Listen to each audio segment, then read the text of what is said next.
SRH fans కి shocking news. ఇవాళ Delhi Capitals తో తప్పక గెలవాల్సిన మ్యాచ్ లో ఆరెంజ్ ఆర్మీకి వర్షం అడ్డంకిగా మారింది. ఉప్పల్లో భారీ వర్షం కురుస్తోంది. ఢిల్లీ క్యాపిటల్స్ ఇన్నింగ్స్ ముగిసిందో లేదో చినుకులు మొదలయ్యాయి.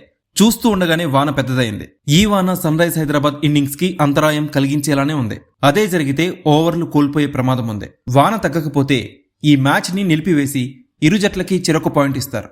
సో ప్లే ఆఫ్స్ రేసులో నిలవాలన్న ఎస్ఆర్హెచ్ కి ఈ వర్షం డిసైడింగ్ ఫ్యాక్టర్ గా మారింది. సో చినుకులు ఎప్పుడు తగ్గుతాయో అని, హైదరాబాద్ హిట్టర్లు స్వల్ప లక్ష్యాన్ని ఎంత త్వరగా ఛేదిస్తారో అని ఆరెంజ్ ఆర్మీ ఫ్యాన్స్ అందరూ కూడా వెయిట్ చేస్తున్నారు. ఇక సొంత గడ్డపై ఎస్ఆర్హెచ్ పేసర్లు రెచ్చిపోయారు. ప్లే ఆఫ్ రేసులో ఉన్న ఢిల్లీ క్యాపిటల్స్ కి షాక్ ఇచ్చారు. కెప్టెన్ ప్యాట్ కమిన్స్ 3 వికెట్లు తీసి దెబ్బకొట్టగా ఉనక్దట్ డేంజరస్ కేఎల్ రాహుల్ ని అవుట్ చేసి ఢిల్లీని పీకలతో కష్టాలు ముంచాడు. 62కే 6 వికెట్లు కోల్పోయిన వేళ ట్రిస్టన్ స్టబ్స్ మరియు ఇంపాక్ట్ ప్లేయర్ గా వచ్చిన అశుతోష్ శర్మ ఢిల్లీ ఇన్నింగ్స్ ని ఆదుకున్నారు. డెత్ ఓవర్స్ లో ఈ జోడీ హైదరాబాద్ పేసర్స్ ని ఉతికారేసింది. 7వ వికెట్ కి 66 పరుగులు జోడించి గౌరవప్రదమైన స్కోర్ అందించారు ఢిల్లీ క్యాపిటల్స్ కి.